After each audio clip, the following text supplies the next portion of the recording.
Okay, good evening, everyone. We're going to call this regular October 6th meeting of the DRB to order. Starting on my right, we will start introducing board members. Kevin O'Connell, member. Meredith Crandall, staff. I'm Rob Goodwin, the chair. Alex Hallas, member. Elvira Dana, new member. Joe Kiernan, board member. We have two new members this evening to welcome. But before we get on to that, maybe Meredith will just do the remote meeting procedures, and then we'll get to the meat of the meeting here. Good stuff. All right.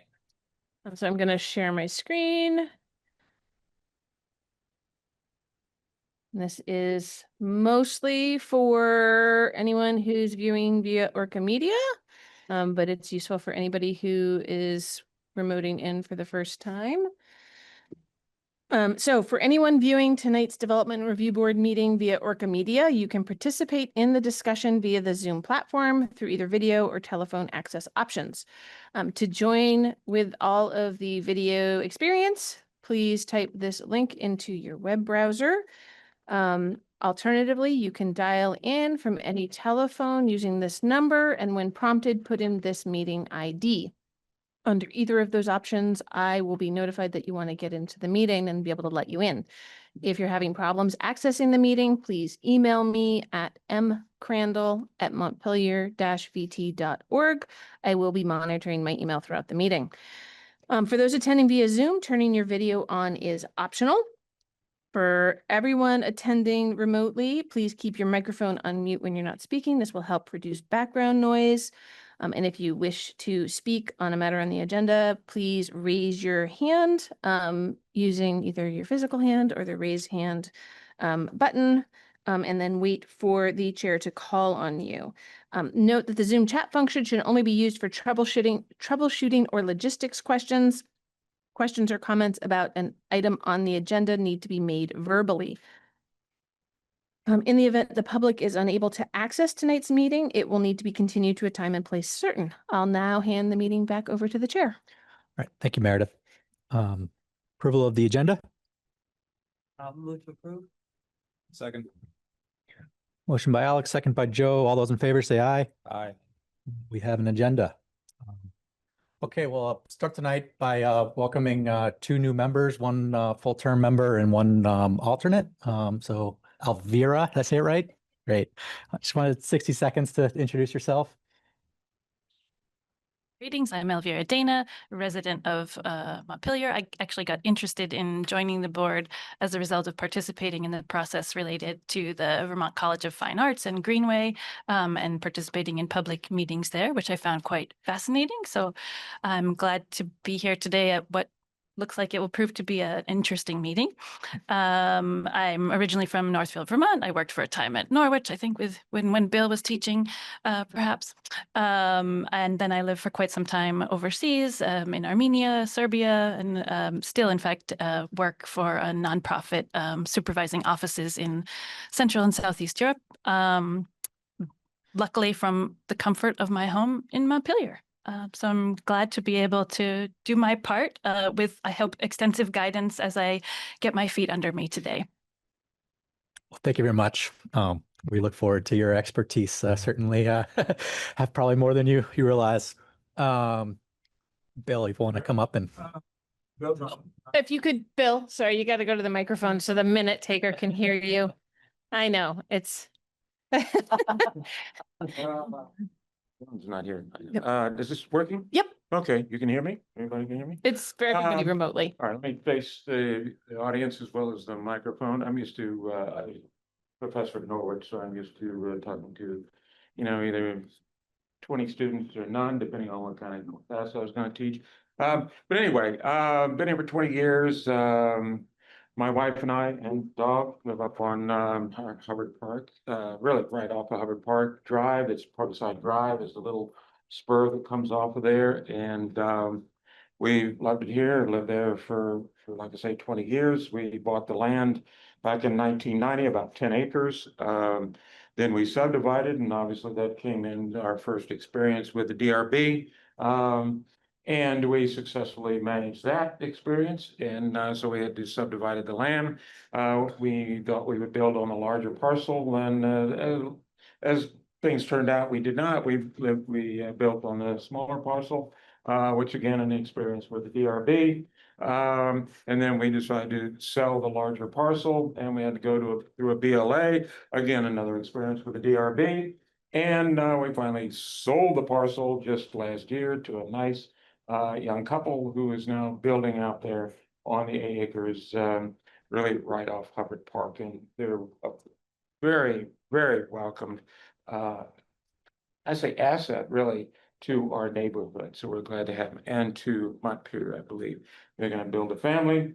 So they're naturally going to go add to the student enrollment roll. They're going to actually add to the tax roll, and so forth and so on. So we're glad to have them in a number of ways. So that's where we are. So why the DRB? Mainly because of all the experience, but living here in Montpelier, having a lot of experience with the DRB and other agencies within Montpelier, and getting to know Meredith, and respecting her very highly with what she does, how she does it, and the way she does it, and just a wonderful person. So I thought, no better thing for me to do other than, maybe play chess or ride my bike or something like that, than to help out the city, working really for Meredith, and really enjoy it. So this is my first night here, and I'm an observer, therefore I'm an alternate. In other words, if one of you all doesn't show up for some reason, then I'm going to drop into their place and be a vote. But until then, I might just sit in the audience, or it might be on the screen somewhere. So you may or may not see him. If I'm up there, then I will be influencing the discussion. So anything else? Meredith, did I cover everything? I think I got. That's wonderful. Thank you, Okay. Bill. Yeah, looking forward to how this is managed. I'm going to learn a lot, I'm sure, from tonight. Thank you very much. We're glad to have you. Thank you much. Okay, so just a few comments this evening. Just one, I want to remind everyone that the core item of the agenda tonight, we have a very sort of, I think, narrow scope to review. We are not reviewing the application. We have a specific motion for reconsideration. So I guess I would ask you to sort of listen to my, instruction as to what's going to be applicable to tonight's hearing, and also more particularly, Meredith's sort of summary as she reviews the scope of the proceeding that we are here tonight. I guess a couple of reminders that, we have a very organized process that we go through here. The order of it, we will hear a summary from the zoning administrator. We will hear the case being presented by the applicant. Board members will then ask questions of the applicant. We will then hear from those interested parties. Board members will ask questions of those interested parties, and then there may be rebuttal going back and forth, but it will be very organized, and one side presenting, the public, presenting, and board members asking questions, and we really can't have a whole lot of back and forth. So I really hope I don't have to use this evening. It'll make the meeting go much better for everybody. But with that being said, I think ready to turn it over to Meredith to take up our main item on the agenda, which is 0 Town Hill Road, and it's a request for reconsideration.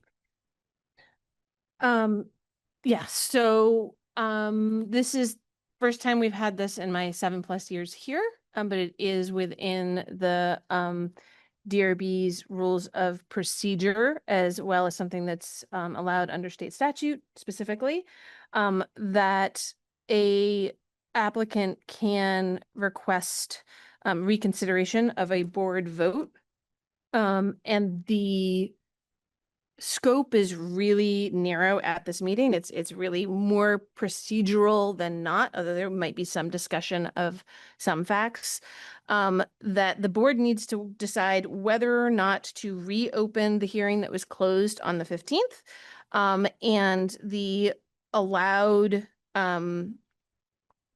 I guess it's the standards to satisfy to be able to open it, is there needs to be either newly discovered evidence not available at the time of the original hearing, errors of law or fact that were made by the board, if there was manifest injustice, or a change in the controlling law since the motion was made and the vote was made. And really, based on both the request and my re-review of it, you're looking at sort of newly discovered evidence or available evidence if there's more evidence available. And that in my re-review of what was happening, and this was in the memo, I think that the board did make an error in denying the prior application without being clear about why it was denied. And we can get into that in more detail when everything's actually been opened and things have been sworn in if you want, but that's where I focused in on the memo. So I guess before we move to the applicant, to the hearing, I think board members have questions on the process and the scope of which Meredith has laid out here. I think now would be maybe a good time to just get those out of the way before we go on to the next portion. So anybody? Okay. So anyone wishing to speak on this application, we will hear from the applicant On the motion? first on the motion. Yes. Just folks raise their hand in the room wishing to speak. 1, 2. I mean, if you think you might speak, it doesn't mean you have to speak. It just means you might speak. Okay. And just a reminder that Anthony as attorney doesn't actually get sworn in per se. Yep, that's correct. We won't be asking Anthony as an attorney. That's been a sort of standard thing on the board upon request to not swear in attorneys as they are representing their client. So would everyone wishing to speak this evening, please raise their right hand to be sworn in as a witness. Okay. Great. So do you solemnly swear or affirm that the testimony you're about to give is the truth, the whole truth, and nothing but the truth under the pains and penalties of perjury?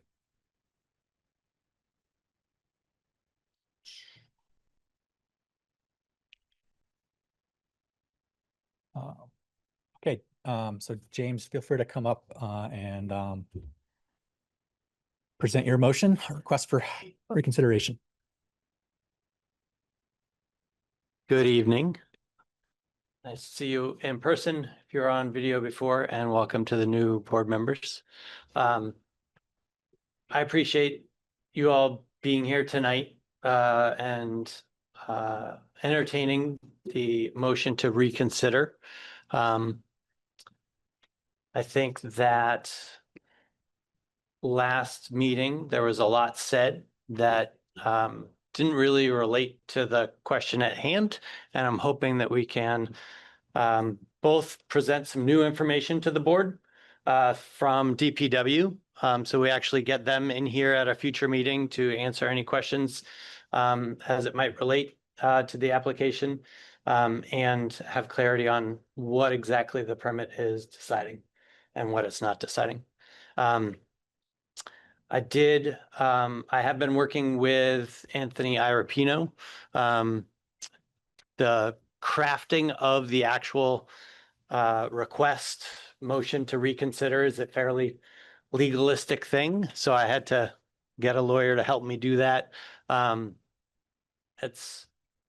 It is what it is.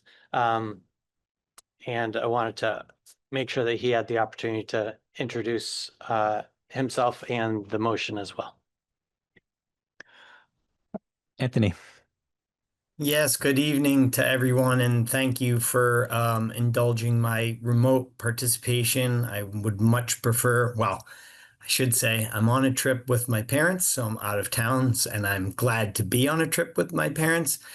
It is midnight or a little after midnight where I am, but I'm excited to be with you. I just wish I could be in person because it is a lot easier to discuss these issues in person. I I think the motion largely speaks for itself, but there's a couple of, points that just bear emphasis. And I think Meredith made those points before and in her report, but again, just for emphasis, sometimes the DRB is asked by the zoning regulations to answer very broad questions that require a lot of information, a lot of different perspective, a lot of detail. Examples of that would be sketch plan review, site plan review, where you're looking holistically. In the case of a subdivision, that's when that comes up, when you're looking holistically and you're saying, like, what is the future here? And we're going to give a lot of comments. We're going to put a lot of conditions. Similarly, conditional use review, when you're looking at big questions and questions that have a lot of perspectives, like what is the character of the neighborhood? But sometimes, and this is one of those times, you're asked a very narrow question. And in this case, the question arises under Section 3010B4, and it's really just when we know we have to put a driveway somewhere on this lot for it to be developable, and we know the city previously granted a subdivision of this property so that it's going to be developed, where is the safest place to put it from a vehicular access point of view?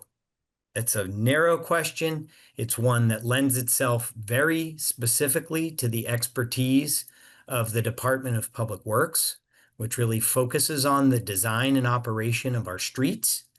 And it's a natural tendency, I think, for those narrow questions to be somewhat unsatisfying. We all have a lot of human curiosity. We want to know the bigger picture. But in the case of our zoning regulations, when it comes to a driveway spacing exemption, a policy decision was made in terms of how detailed this analysis should be and how difficult it should be. What's the burden of proof that the applicant has to meet in order to get it? And it's not like a sketch plan review. It's not like conditional use review. It's a simple question of whether you can safely get in and out of this driveway on the street. It doesn't involve what else is going to happen on this site. It doesn't involve questions about the drainage on the site. And so we're asking you to reconsider the application for two principal reasons. One, because the party that your chair acknowledged is the, has expertise in this area. That's the DPW. They weren't at the September 15th hearing. They could have been asked to come to the September 15th hearing to speak on the speak on the question of safe and efficient vehicular access. And we think at this point it would be useful to have them here to help you answer that question. And then secondly, I know it's tricky. I don't believe anyone on the DRB is an attorney, and I'm glad that that's not a requirement to be on the DRB. We should have volunteers from a wide perspectives in the community and a wide set of experiences. But it does make your job harder if nobody on the commission knows the rules of evidence and the key concept, which I don't think requires you to be a lawyer to understand, but does require you to really think hard about, is what information is relevant to the narrow question we're being asked? What does the zoning regulations charge us? What's the question that we're charged with asking and answering?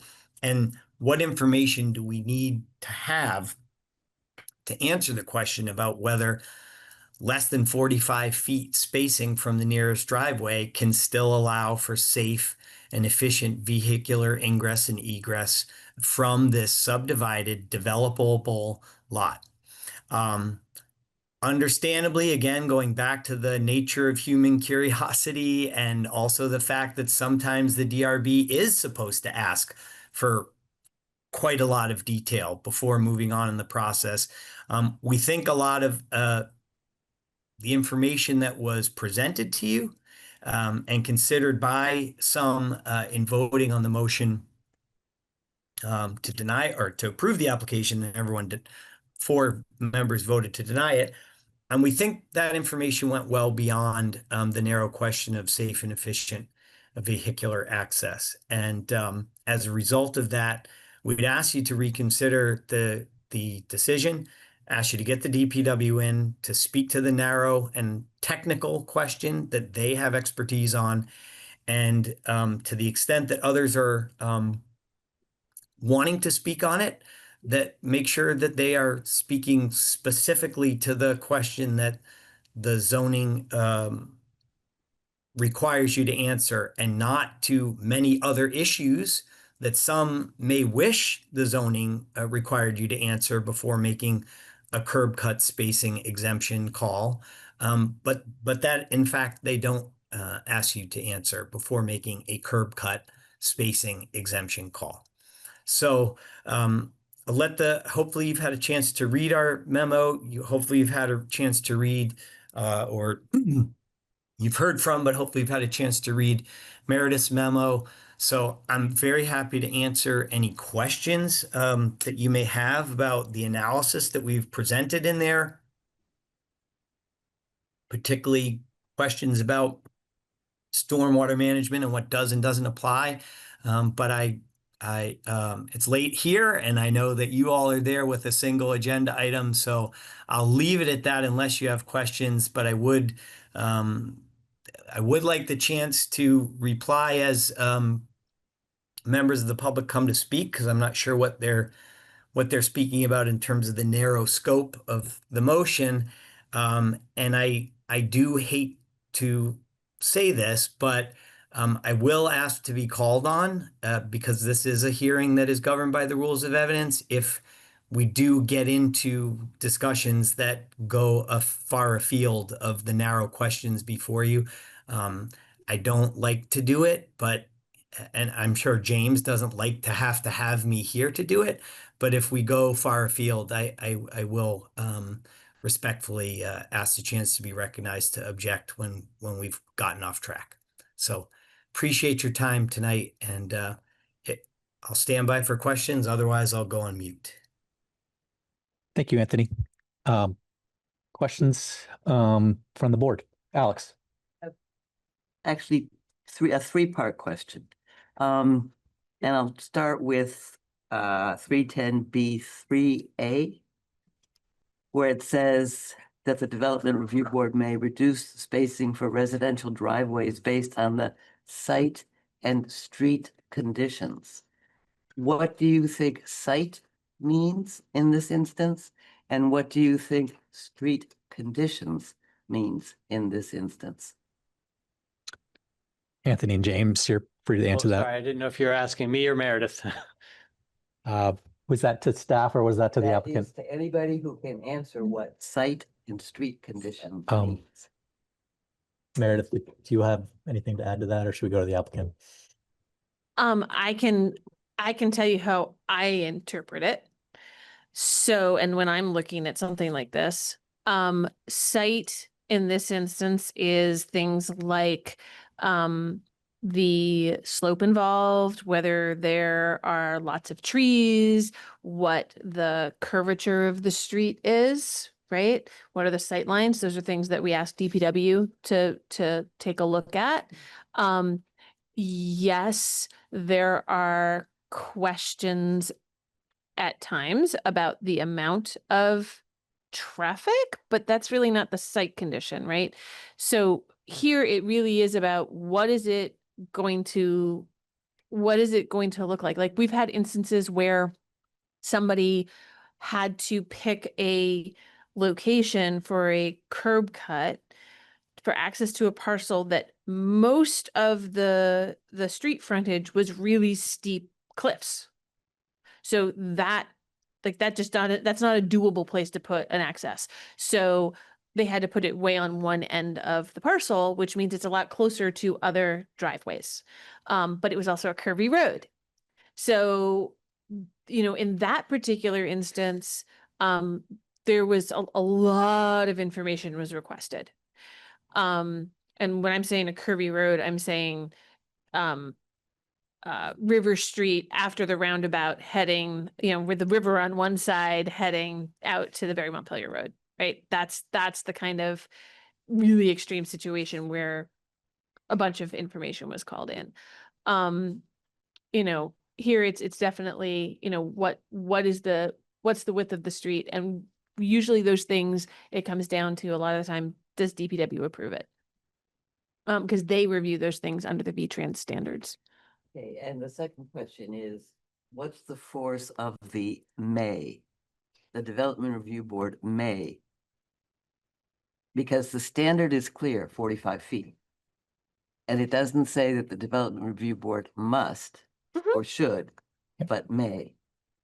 And later on in the zoning regulations, there are conditions that must be satisfied for waivers or variances. Yep. So may means the board has the option, right? And so this is not specifically the way these regulations are reviewed, and they have been drafted. You only go to the waiver allowances in the back when they're specifically called out as waivers. We have a few places where there's other kinds of exemptions where the board has discretion. So here, yes, it does say may, which means the board, it's not a shall, it's a may. But if there's going to be a denial, it should be very clear what the denial is for. So that is where that gets tripped up and what actually happened previously. And my apologies to everybody for not catching it quick enough as to what was happening. But that's, yes, but it is a may. It is not a required. But as I pointed out in my memo, if the board is going to deny somebody an access point to their parcel that is already an existing parcel and it is the only frontage where they can have access to try and do stuff on the parcel, we suddenly start tripping into other issues. Well, then I guess I have a follow-up too. Mhm. Is it required of the applicant to prove that there is no other potential access? But that's not what's being asked. No, because I mean, the zoning regulations also have a preference for shared driveways on adjacent properties. Right, but Yeah, what's but- before us, sorry, at the moment, excuse me. Go ahead. Go ahead, Kevin. Point. Kevin. What's before us at this moment is either yes or no For reconsideration. for reconsideration and then a hearing The facts. on the facts. That's it. Yeah. So I see this as a really simple exercise. Yep. And, we can go around the bush Yeah. up 50 times, but Clarity on the regulations that apply, I think, is fine. But yeah, the question is, are there more facts? Is there more information that the board should have that wasn't available at that last meeting? Were there potentially errors made in the way things were done? I have a lot of catching up to do, but maybe I have the luxury / burden of jumping in the middle. So I did get to review the previous meeting, and the references to Department of Public Works involvement also calls up this sentence. In the case of any conflict, the city's public works specifications would take precedence over standards of this section. So am I correct procedurally that if Department of Public Works has specified that the location that's in fact already cut or not cut because it didn't exist, non-existing corresponds to Department of Public Works specifications? Is that accurate? Yeah, so basically that's it's a fancy way of saying if the Department of Public Works says the location is good, then it overrides that 45 feet spacing. Okay, thank you. Yep. Anthony has his hand up. Anthony, go ahead. Oop, you're muted. Sorry about that. Yeah, just want to point out the reason why we're talking about 3010 B3A, but B3B, wait, 3010 B4, whichever it is, the subsection B, those are really two options for the applicant. That, yeah, and I agree, it is discretionary with the board, you know, whether to grant the spacing exemption. But the reason why we're talking about B4, those are the two choices that the applicant has, the subsection A and subsection B. And we're not asking about it because the site there's no other place on the site to, you know, cut the curb, or on the street, or if the street conditions are strange in terms of where you could cut the curb. We're asking because physically, wherever you put the driveway, it's going to be less than 45 feet because of the driveway across the street. So subsection A really doesn't apply. We're not asking because of subsection A reasons. We're asking because of subsection B, the physical infeasibility because of where the neighboring driveway is. And I don't know if that's because that driveway is one of the other driveways that doesn't meet the physical spacing on the street, but there are many on this street that don't meet the 45 feet. And that was something you discussed at the last one. But I just want to make that clarification as to, while I appreciate the question about subsection A, we're not asking for a subsection A exemption. We're asking for a subsection B exemption. Okay. Other questions from the board? I'm new, I'll keep asking. And just to be clear, Yeah. the purpose now of the discussion is merely to review the motion. Yes. So we are not getting into the further details of the previous. That's correct. And I think we got two. We have the question to reconsider. And I think then we also have to talk about the scope of our review upon reconsideration. So I guess I want to have a little discussion on the board because I think that there is the second part of this, some discussion about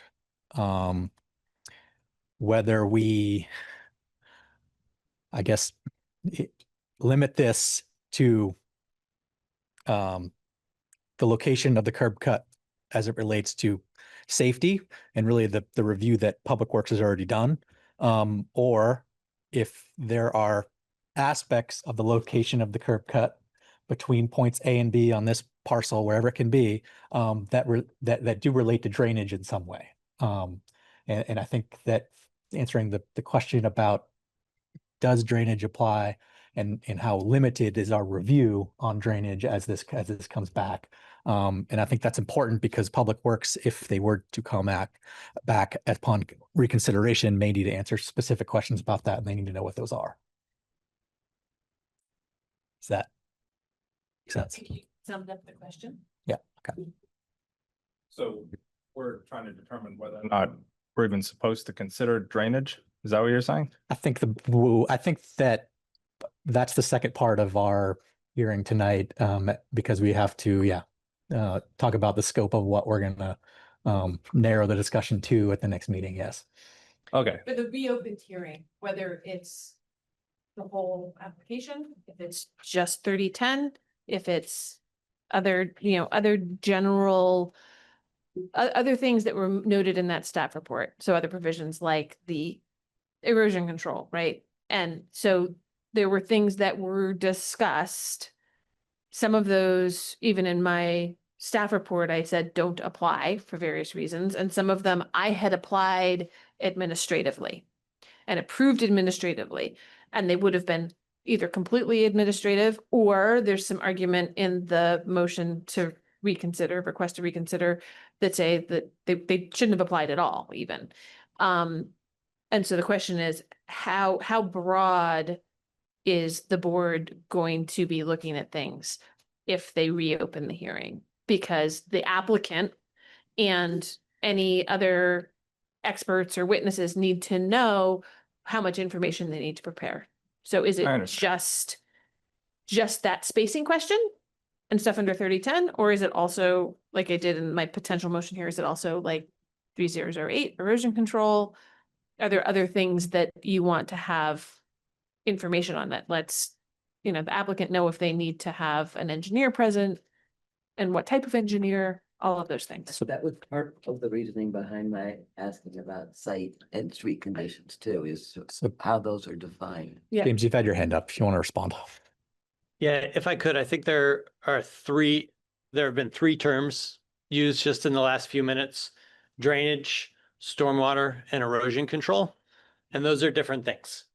And I think it'd be good for the board to have clarity on what you outlined in your memo, which was related to 3008, which references erosion control, which is effectively during the construction process. Are you putting up the right erosion control measures and mitigations to make sure that there's not runoff during the construction process? There's stormwater, which is more kind of like permanent infrastructure related to capturing and managing stormwater. And then we mentioned drainage, which I think kind of is a more general term that probably doesn't apply here to the zoning. So I think it's really specific. And what we were trying to lay out was that the fill was administratively approved, and absolutely that Meredith correctly laid out and called out in that administrative approval for that section that we would have to comply with all of the related erosion control requirements that the city has. There's the space, the location of a curb cut is not development. As if you go into the regulations and read the section that defines what is development and what is not development, clearly fill is called out as development. Changing a structure is called out as development. Building a new structure is called out as development. Locating a driveway, granting permission for a driveway to go in a certain location is not development. In the Montpelier zoning regulations, and I can't remember exactly which page. So I think it's important as you think about like the erosion control measures, we are absolutely required to comply with the erosion control measures as laid out by the city, and the engineers called that out and put it on the plan, and Meredith noted that, and we're not contesting that. We absolutely want to do that. It was a pretty narrow question about stormwater is different, and that did not and does not apply. And then there's the erosion control, and I see Anthony has raised his hand. Maybe he'll correct me where I was wrong. Go ahead, Anthony. Thank you, Mr. Chair.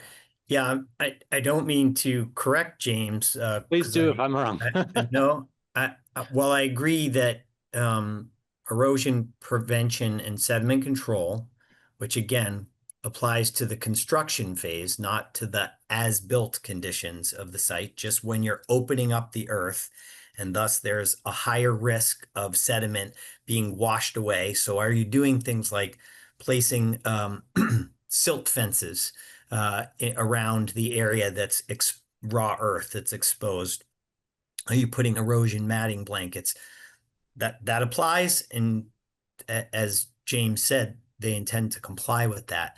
But I do just also want to point out that Section 3008 does not empower the DRB to deny a permit, particularly a driveway exemption, spacing exemption request over erosion prevention and sediment control. It's not a power of denial. It's a question of potentially putting more conditions to make sure that sediment doesn't wash down the hill when the curb is being cut, or in this case, it's really not the curb being cut, as James said, because it's not development, it's the fill being placed. But it's not a question of you can say no to the permit because of that. So I just wanted to add that aspect in as you consider A, whether it applies or not, and B, if it applies, how it applies. All right. Thank you. Catherine, yes. Discussing whether to reconsider the decision, I'll just open to say similar to Elvira, I was not there for the last meeting. I was out of town. So I watched the recording. So having watched the recording, yeah, I appreciate Meredith, your memo, including the notes around the conversation straying at times from the, the stated purpose around the decision. Maybe that was more clear to me watching it at 11 PM on my couch. But, I'm just want to speak up in support of reconsidering the decision and also thank Meredith for putting the memo together on the staff side. You're welcome. Great. Anyone else from the board? We'll get to y'all in just a second here. You're the next phase. So talking about what you're reviewing here, what is being considered to be reviewed as opposed to the other issues of mitigating runoff and all that, which. I'm sorry, I cannot hear people not at the the microphone. microphone. So the purpose of this meeting tonight is that you were reviewing to reconsider the motion that was put down, Yep. if I'm stating that correctly, on the 15th. And so you created a narrow scope of what it is that we're reviewing, correct? Yes. And that is about cutting the curve. Is that correct? There are two questions we're trying to answer. One is, are we going to reopen it? Right. And two, we reopen it. Are we reviewing the entire application, or are we answering very narrow questions on the application? Right, and I thought that was already established that we were doing a very narrow scope. Are we not? Are we? No, Because if we're open to all of this, then. No, so the narrow scope tonight ultimately is, does the hearing get reopened? But part of that decision is, if it gets reopened, how far does it get reopened? So that's what the board's discussing, because they have to be able to give the guidance to, neighbors, the applicant, myself, to pass on to city departments Right. as to what kind of evidence or comments needs to be brought back at the reopened hearing if it gets reopened. So they're discussing the legal aspects of these different provisions as to which ones of them actually should be applied right now. That's why they're So going. There's no motion been made. So is that any different than what was talked about before? And I wasn't here on the 15th. So meaning, are there other aspects of that particular issue being brought into this that weren't brought in before? I'm sorry. I think there were too many layers of time and everything there. I don't know how to answer that question. I'm sorry. Okay, and I'll I stay can, patient with I this. can, Just I can. trying to Yeah, understand, really what the scope is here. Because that will determine everything, I think. So. Who are you? Just hold I'm on a sorry, second. My name is Christopher White, 184 Town Hill Road. Great. So we segued into the public comment portion. So Chris, I think if you have anything to expand upon as far as recommendations from your point of view as to what the scope is as an interested party, and tonight, then I mean, that's really for you guys to determine. Okay. And maybe I'm incorrect, but I believe that the scope really is cutting the curve, cutting into the curve. There's other issues around that and what that's going to lead to, what it affects, but really it's about cutting the curve and revisiting that ruling or your opinions from the 15th. yes. Great, So- thank you. Thank you.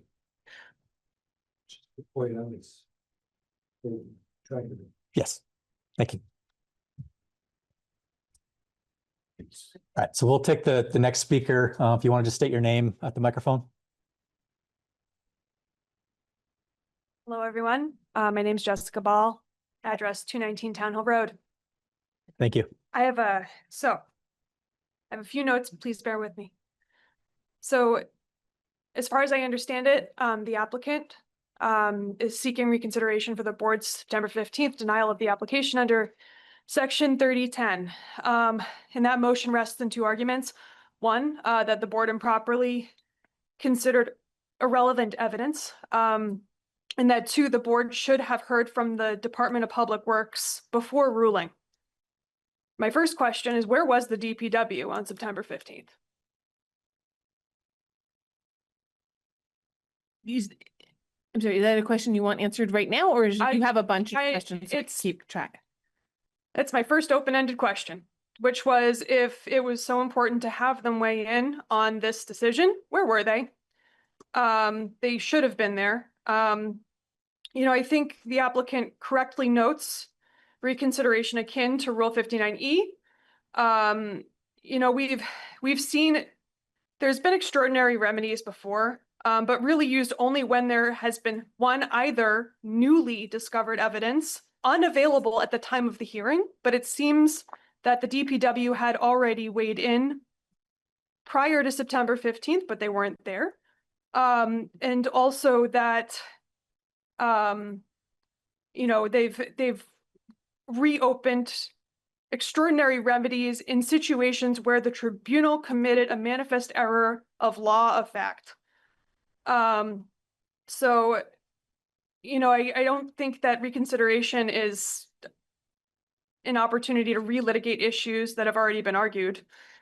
It seems to me that the DPW should have been there on the 15th if that conversation had already happened. And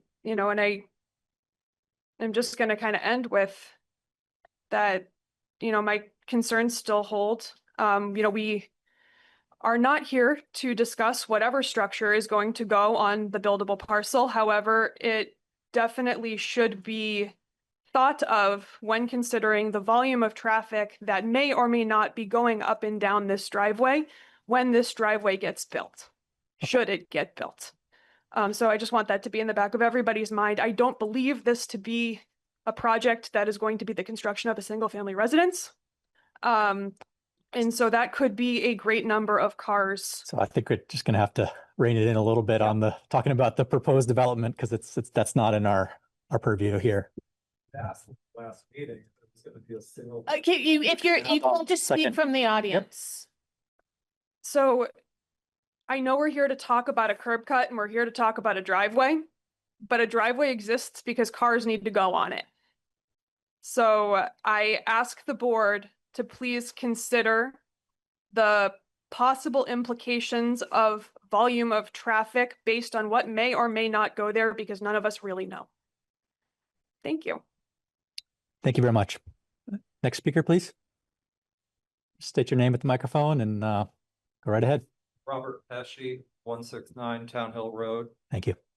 After the last meeting, James followed us out and told me he has a 7-foot right of way that goes onto his property. And he doesn't. Sorry, we but can't. This is very relative because it was asked if he has other access to this property. He was given, he's told me he was given a 7-foot right of way. We had Zach from the Department of Public Works at our house 2 Fridays ago.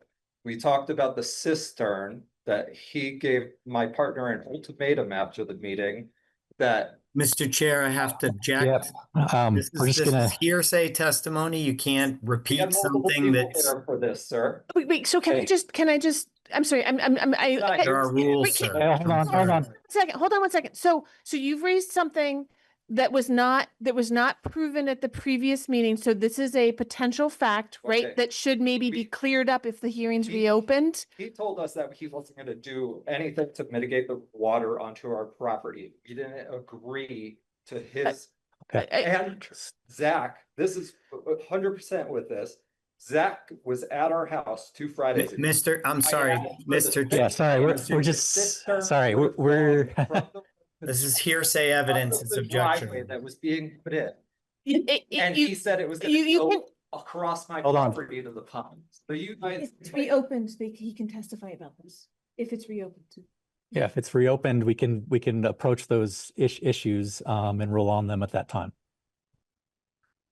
Thank you. Dana DiMartino, 169 Town Hill Road. I know this is about the curb cut, the driveway. I get that. I love your earrings.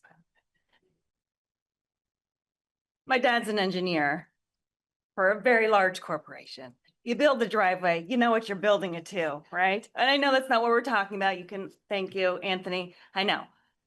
But it matters because how big is that curb cut? Is there 2 cars coming up? Is it just 1 lane? Like, this is a big deal, even just with the curb cut.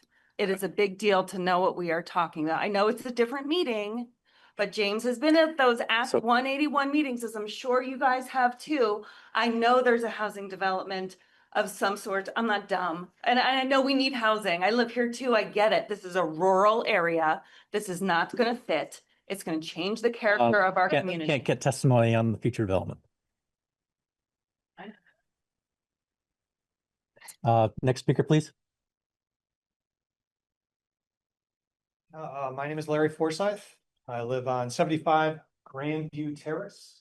My property completely abuts the whole property that's in question about making the cut.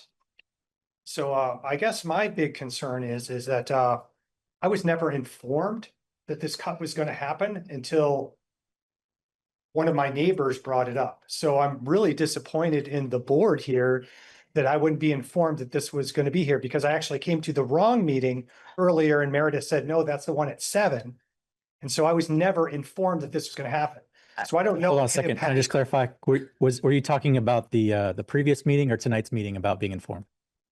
Either. Either. Okay. I've never been informed of either. I'm sorry, can you give me your address again? 75 Grandview Terrace. And I know that you have to be within 500 feet of where the cut's going to be. And I don't know if my properties, I thought I've read that before. So I don't know if my property's considered that or not. Do you need me to give you a map? I'm pulling up the map right now. Okay. Just trying to. Yeah,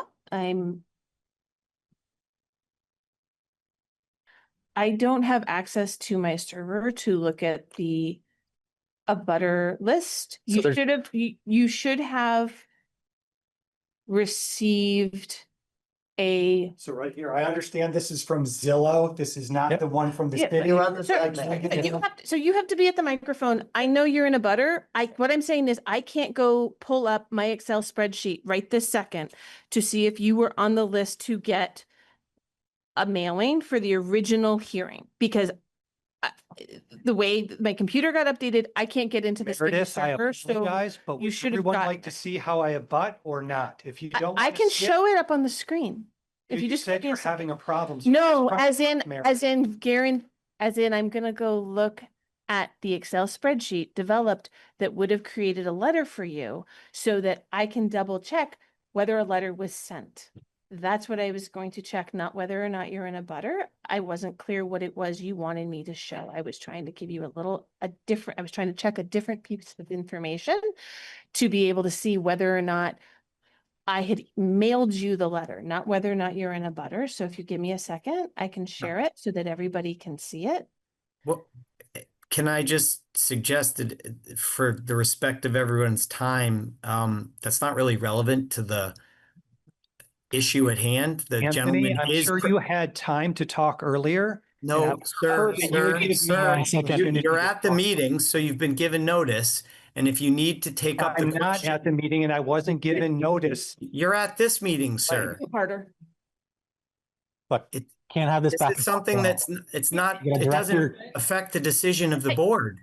Anthony, hold on. Anthony, can we just try and get this in order here? We're trying to juggle the online Zoom in the room, and I was just trying to say where I was located. That's all I was trying to do.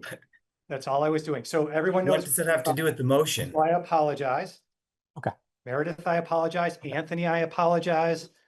Now can I ask my questions? yes, please. Okay, great. Thank you. I appreciate it.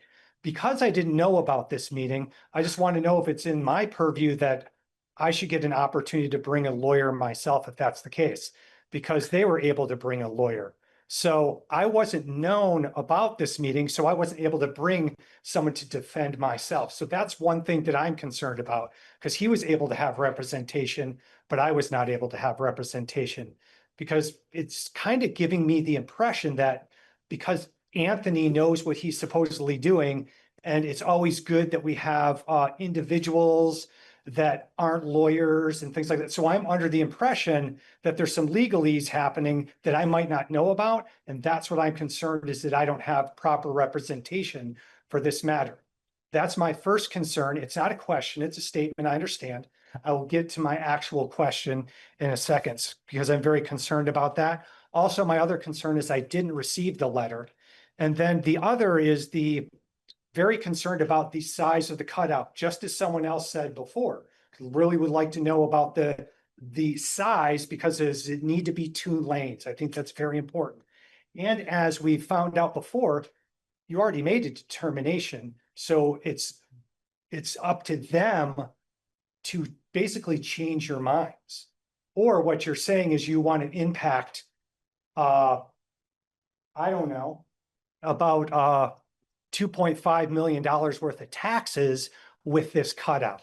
But that's fine. And so I guess that's my real concern is, do I need to have legal representation? Because he brought legal representation. And if it's going to be redetermined that we're going to go through this again, I just want to know if that's something that's recommended or is that of my own purview. There's nothing preventing you from bringing legal representation. Okay. Thank you very much. I appreciate it. Also, this question's come up a couple of times about the size of the driveway. I think it's important to note that we're just talking about whether or not there is a driveway allowed there. The size can be changed after the fact, depending on the development, correct?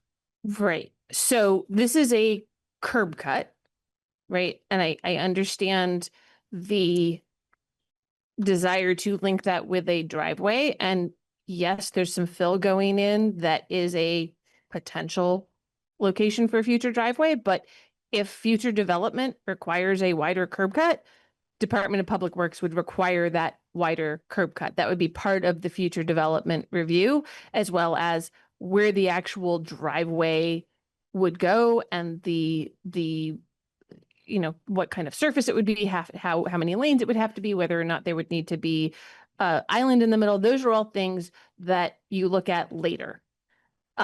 There's the board can't require that an applicant plan future development, right? Just like in a subdivision application, the question is what you're doing now allowing for future development, right? So even in a subdivision, the board just looks and says, is there a potential place where a curb cut could go that meets future requirements, even if it's under this exemption to the spacing, right? You can't, we can't, like I can't approve in the administrative subdivisions. You guys can't approve in the major, what we now call major subdivisions, a subdivision that creates a parcel that does not have access. And under our current rules, we can't even create one that doesn't front on a private or public street. Okay. So, but you don't lock them into a particular development. Right. You don't lock them into, I mean, this isn't saying this is the only size that the curb cut can be. It's, here is a curb cut when, whether it's James or a future owner or owners decide what's going to happen there, the width of the curb cut will be revisited at that point. Yes. So we are basically, the size of it is irrelevant then. There is no size. There's a minimum, right? There's a minimum size that can be allowed Yes. under the V-Trans residential standards. And there's a range allowable within there. I guess the term curb cut might be confusing. We're not actually talking about a physical curb cut. We're Here we talking are. about- There's a curb here. Yes, but we're talking about really access to the public right away. Yeah, this is access to the public right away. Which okay. So I think, yes, physically the curb will be cut, but what we're actually supposed to be deciding on is, can he access the right of way in this location? Correct. Okay, thank you. Yes. Hold on. So it's And everyone. that's later, right? But that's the scope. Is that the scope of the review later?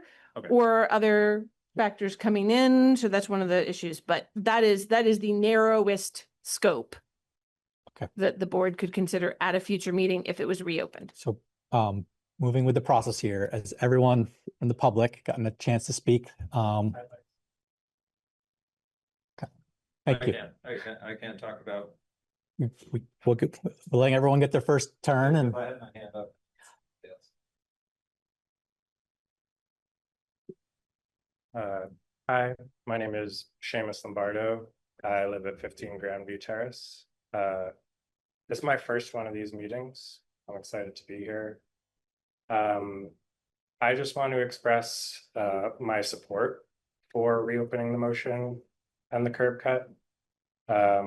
Much as my neighbors, who I greatly respect, are alluding to, you know, the potential negatives of what is at the end of that driveway, I want to bring up, you know, the potential positives of what's at the end of that driveway. We're in a housing crisis.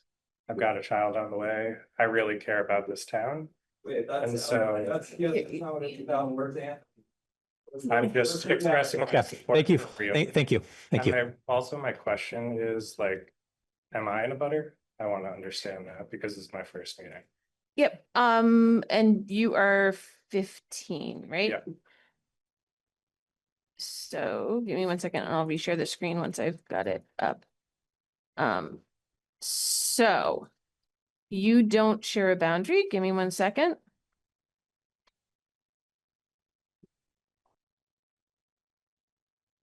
So you did not get notified because you don't share a boundary. So here's the parcel. Hold on, I'll turn off the light. And I'm sorry for this little doohickey here. So this is the parcel at issue, Yep. okay? And you are here. Yes.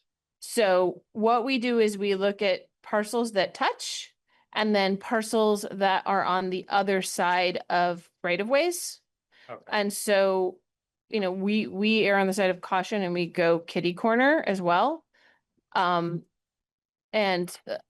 you know, Lauren should have gotten notified and I'll need to look back at our records. I think Lawrence was one of the people that for this particular meeting, I could not find a phone number or an email address. I may have left a voicemail.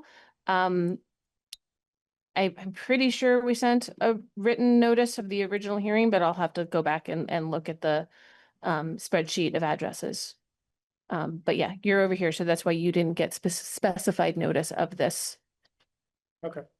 Thank you for your time. Yeah, Appreciate you're it. welcome. Thank you. Hey, Robert. Right there on that map, you can see it's 2 lots. So I don't know who Okay. joined the 2 lots together, and that's just something that town does. So can you just remind you that this is about the question on whether to reopen? Leave 2 different lots right there, and the driveway is supposed to be going through one of them to another one, but.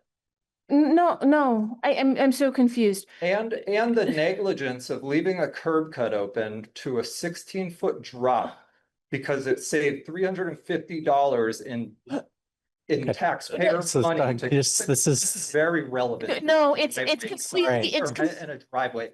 If a car drove off of that, wow. this is not relevant to the And the cistern. question before us. Cistern that the town. Not relevant to the question before us. I'm sorry. Driveway went in.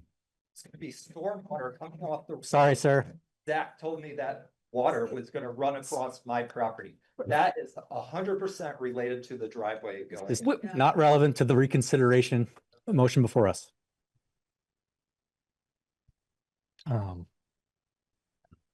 Okay. One from the public, one more comment here. Thank you. Something new, please, if at all Well, possible. so as he alluded to, is everyone aware that the curb was cut? So everyone knows that Town Hill Road is being Sorry, repaved. if you could just say again what your name is so that when the minute taker is writing it down. 184 Town Hill. Thank you, Christopher. Is everyone on the board aware that the curb had been cut? Yes. Yes. Okay, good. Why was that acceptable?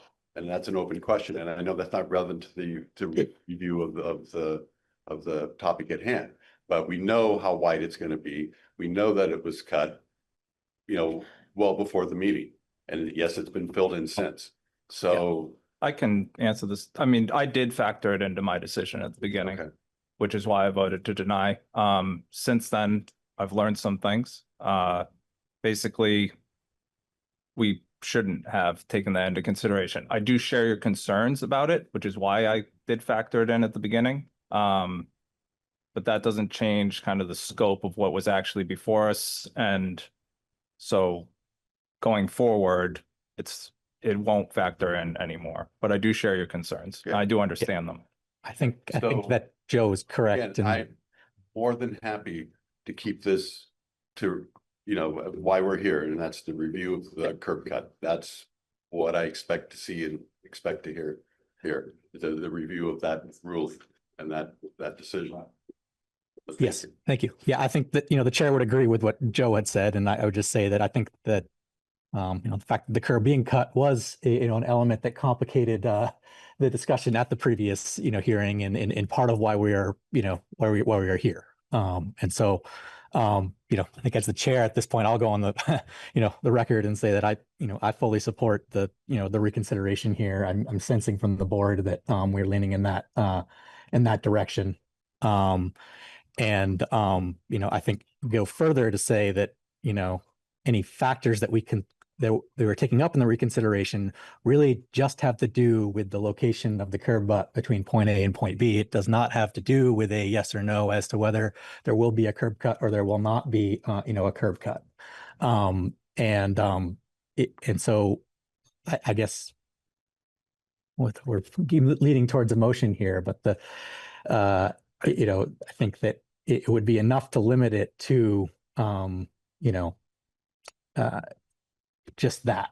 Where is the curb cut located between, point A and point B on the frontage of the parcel? Yes. I don't feel that it would affect my consideration of anything here, but I live at 252 Grandview, just to Okay. put it on the record. Okay, thank you, Kevin. Thank you, Kevin. So I have a question. Yes, Alex.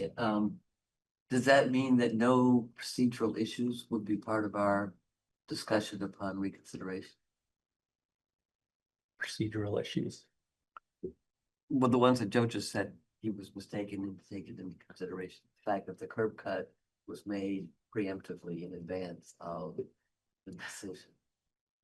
Yeah, so that, because that was not the zoning approval, right? That was Department of Public Works doing their thing. And their own deciding, right? And as what's happened, I believe, the DRB had a verbal denial. We didn't have the written decision, but DRB denied it. So I let DPW know. And so my understanding is put that curb back in because it was a procedural issue. But those kinds of, I have no control over DPW. The board has no control over DPW. And so that having happened isn't something that the DRB can control. Right. It's one of those things where if there are, okay, I'm just gonna throw this out there. Sometimes the city does something and forgets to come to me for a permit first. And so then we have to go back and I have to say, you needed a permit. You still have to, we have to do the fees, we have to do all the stuff, and you got to fix it, or you got to change it because you didn't do it right. So that's kind of what happened on this case too. And so, there's a lot more coordination now than I think there used to be between my department and Department of Public Works. But there's also, procedural stuff. But that was, it's not something that should have factored into the board's decision on whether or not to approve or deny. But it might factor in at some point into board discussion. Right now, it's sort of a factor in that it was considered, and so it shouldn't have been considered. That's a legal reason. It was an error of law in how the decision was made and a reason to reopen the hearing. Exactly. Because, the board can't issue a written decision that factors that in as one of the findings of fact without it being, fully appealable. And so, the city doesn't want the board to do that. I guess I have some questions. Again, as a new member, I needed to fact check myself, having not been present at the prior meeting. But my understanding, based on viewing the meeting and reviewing the notes and so forth, is that had this parcel had significant enough frontage, or the location of the driveways had been such that the 45-foot guideline were already met, the DRB would not have met to review this proposal at all. Correct. Because the question of fill was administratively approved, so it only remained to discuss the curb cut relation to the insufficient number of feet, which is sort of an impossible math puzzle in this case. So to my mind, jumping in partway through as I am, a reconsideration does make sense. But considering what the scope of that discussion might look like, I did want to bring up something that came to my attention when I was trying to understand the situation. So I think we've primarily discussed 3010, just the curb cut issue, which obviously is at hand here and would need to be discussed. But then the question about whether 3008 applies comes up.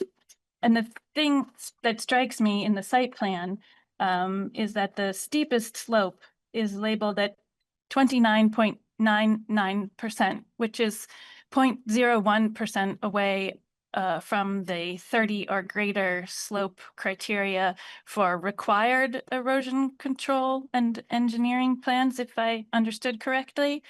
So even though there's this fractional discrepancy, it does seem to me that it would be appropriate if, and I do think it makes sense to reconsider the case, if it's reconsidered, to not limit the scope strictly to 3010, but to return potentially to the question of 3008, because the slope is so very, very close to that 30% point.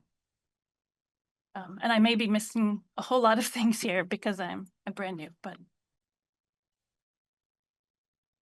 I guess I would tend to agree, but also back to the review still being, the location of the curb cut still existing somewhere Yes. on that frontage, and maybe showing a better location versus a not as good location related to slopes and whatever it may be. Yes, Meredith. So can I just ask a clarifying point of Elvira? So are you, when you say the 29.99%, are you looking at the slopes table that's on the proposed site plan? Okay, so I'm gonna, let me just share my screen. Oh, thank you. Yep. And just clarify a point here. Yep. As this goes to whether or not to reopen that 3008 discussion. So our zoning regulations for that erosion control, the chart in figure 3-10, basically breaks things out into 3 areas, right? Things that are below 15% slopes, things that are at 15% or greater up to 30%, and then the greater than or equal to 30%. So with these, the base level information we ask people for is to give us the square footage of slopes in those categories.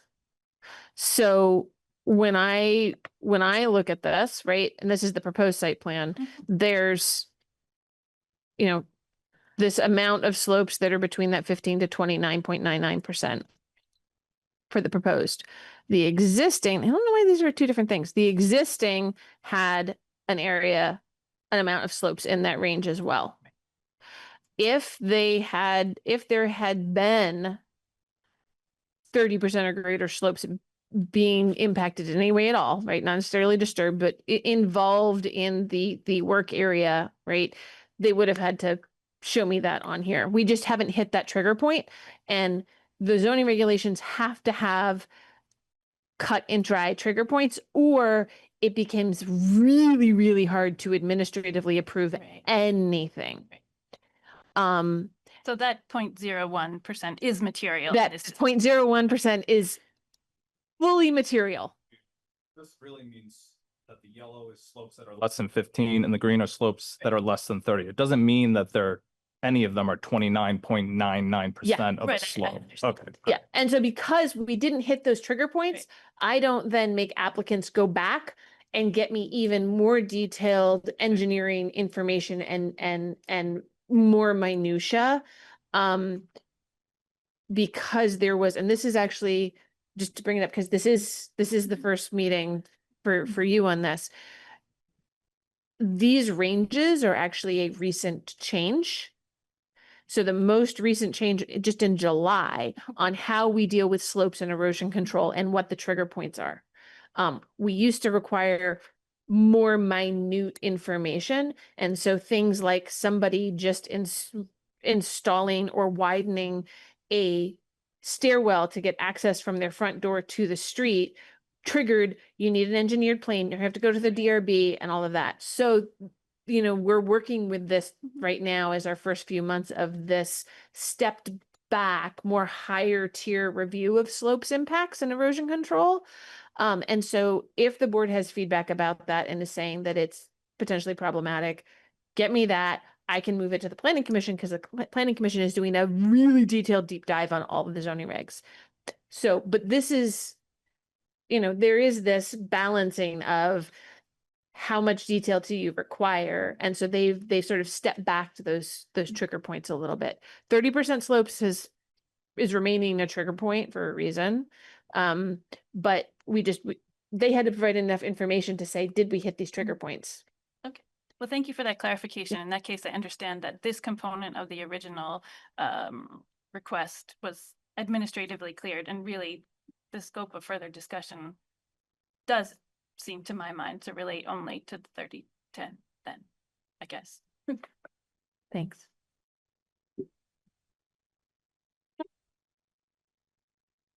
James, Anthony, any additional rebuttals or comments? Not for me. Thank you. Appreciate your thoughtful consideration. Thank you for your time.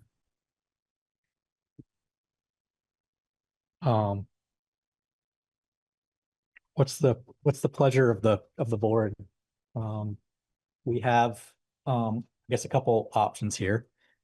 I guess one option we haven't done in a while, although I do think it allows for much more sort of detailed deliberations, is to take up our decision on this in a deliberative session. Yes, Meredith. So I just want to make a clarifying point. So for this particular one, you could go into deliberative session, but the motion really needs to be in the public hearing part. Sure. So we'd need to Yes. like close down the orca streaming and the recording and have other people leave the room, but we're all here. So that would be doable. It's not like the deliberative sessions that were done when we were strictly remote and during COVID, where you didn't vote until the public hearing was fully closed. But because of this one and the way it goes, I think that it would be, especially if it is reopened and a specific hearing date is set, that motion needs to be in the public hearing. And it's one motion Yes. to reopen, and not a motion to reopen and a motion on the scope of what. I would include the scope within the motion, which is one reason a deliberative session may make sense, so that the board members can discuss what they're thinking a little more freely and, be able to ask each other questions and thoughts if you want to. Why couldn't we just close the public hearing? Well, like I said, because we can go into deliberative session and not close the public hearing, but because of the subject matter, because people need to know when the hearing is. And so that applicants can, move forward with their, because otherwise I have to do a written decision. If you do the motion in the public hearing, the recording of, especially if it's a motion to approve, if it's a motion to deny, we still have to do a written decision. If it's a motion to approve and reopen the hearing, you can set all of that in the minutes, and the minutes is going to be the record of that decision. Sorry, I'm trying to save myself some work. Yeah. I just wanted to understand what we were Yeah. doing and Yeah, we can do it because Orca can shut down the microphones. yeah. And then everybody who's here would go out in the hallway, and then when the deliberative session is over, they can Okay, come we're back doing in. this to save, staff Yeah. resources. Yes. If at all possible, and you want to do a deliberative session, that would be my preference, if at all possible. And if we open to reconsider, and decide not to open to 308, Mm-hmm. are we opening it to all of 310? I mean, this is the discussion to have in deliberative session, is for the board to figure out if they're reopening, what exactly is the scope of it, so that you can work out the wording of the motion. Versus, having all the splatter and guts of the cooking session be all over everybody. I guess the chair's recommendation is that I actually think we would save time by going into deliberative session to have this discussion and get a answer to everybody much sooner this evening due to it being a little bit more efficient. That's my inclination.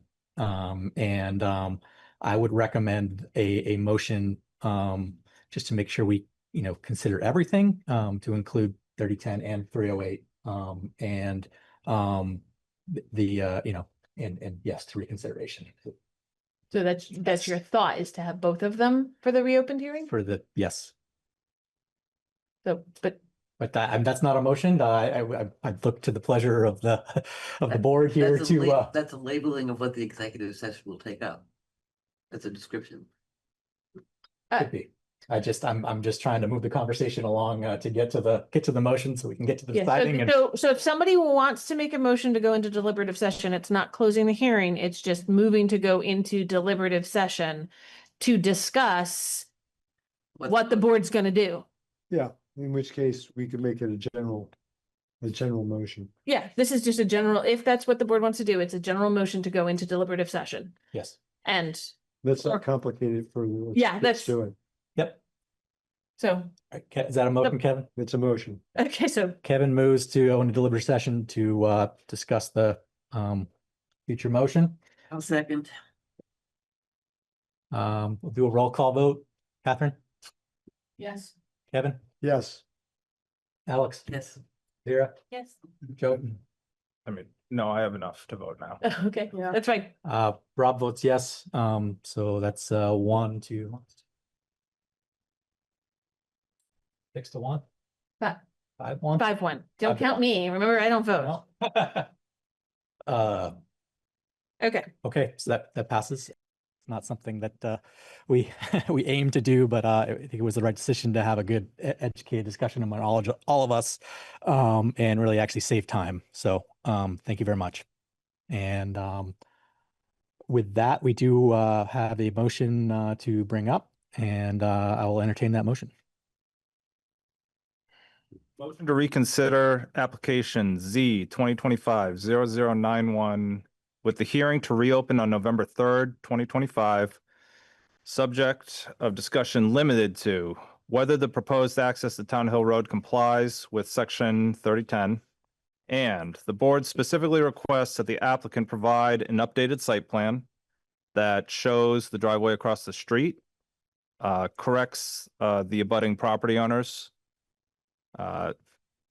and shows means of alternative access to the parcel or lack thereof, and any other changes the applicant is proposing. The board also requests that DPW be present at the reopened hearing to testify regarding the proposed access locations compliance with DPW and V-Trans standards, including but not limited to sight lines. Do we have a second? I'll second. Motion by Joe, a second by Alex. I guess we will have some discussion on the motion. And any board members have anything to say? Nothing to add. I think we can take one question at this time, or can we not? Oh my God, I don't know as you can. The discussion is supposed to be among the board members. I think that people could theoretically say something after if you wanted to, as part of like a general thing but yeah, I think once you make the motion, I don't think. I mean, unless you ask the applicant if they can make sure they can show up on the 3rd. That's the only potential like Yeah, pick I up in guess there. we'll let you answer that question. That's I relevant. mean, you requested the 3rd, but has anything come up, James, that means that you can't attend on the 3rd? I believe the 3rd is fine. I had a clarifying question about one of the conditions, but I can ask that afterwards of Meredith to Yeah, get I clarity think if that's what I should do. Once the decision gets written with the minutes. This won't have, in the minutes. I mean, yeah, it's gonna say exactly that. It Yeah. won't, I mean, people can ask. Yeah, I mean, I think he can ask the question. Yeah, I think that's clarify fine. motion. Sorry, you just mentioned something about the abutters and I didn't understand that if it was related to, The site plan had an error on it. okay, That didn't properly have the names of budding property owners on it. It's a sort of a ministerial thing, but it was something that should be corrected on the site plan. Can That's reach all. out on the details of great. that. I didn't know if it was related to the No, public comments because that was not our doing. no. It didn't have to relate to Okay. who got notification. Happy to That's make- something I'm going to be double checking on, but no, it just had to do with the fact that on your site plan, it actually misses a label for one of the property owners. Happy to put that. That's all. Great. Okay. Motion and a second, and no further discussion from the board. We'll start with a roll call vote. Catherine? Yes. Kevin? Yes. Alex? Yes. Alira? Joe? Yes. Rob, the chair votes yes. That would be 6-0, and it passes. Okay. Okay, thank you very much. So yeah, as a effectively procedural matter, just like if you were voting to continue a hearing, there isn't going to be a written decision other than the minutes on this one. But there will be revised full public hearing notices in the newspaper and mailed out and all of our standard procedures before the November 3rd hearing date. That's one reason we had to go at least as far out as November 3rd. All right. Most board actually tell us why you vote, why the vote has changed that dramatically, and why this was considered at all. Because I'm not hearing that. I'm not hearing what changed from the last time we were all here, or at least everyone was here. I think I testified to the fact that I had entertained information and evidence that was not to be entertained, directly related to the stormwater questions and other things that are not material to the legal right-of-way access that the permit was, or the application was requesting. Yes, that I made a mistake. Yeah. Yes. Errors of fact, I believe, And law. and law. Yeah. Right, so irrelevant information, so things about the future use, right, and what that was going to be, things like that came into people's consideration that they mentioned during the hearing, the board members raised as reasons for making the vote they voted before to deny the application. So this reopens it, and the consideration of the fact that DPW wasn't present to testify to certain things at the last hearing. Is that a requirement? They present, I've heard that. No, several so, I mean, you let it pass, like you open the curb. okay, so And now you're So- gonna bring them in to argue. So this is, I am happy to discuss, I think, I'm happy to discuss separately, because this is a whole separate, we're suddenly going off into other stuff. So I am happy to tell you what I normally pull into for an application that I, as the zoning administrator, is forwarding to the board. I don't want to necessarily take up this meeting with it. I can tell you, Department of Public Works usually does not show up in person for this type of application. They submit their documentation, which was in that original application packet, saying, we're good with this curb cut. That was in that original application package. and I guess, I will just, acknowledge all the testimony that's been brought up to this, that I think is about matters that aren't under the purview of this board and would direct you to, sort of issues with public works and general drainage on Town Hill Road, that city council was probably the body with authority to, address those concerns. So that's kind of just where I want to point you to make sure that, that you don't go unheard.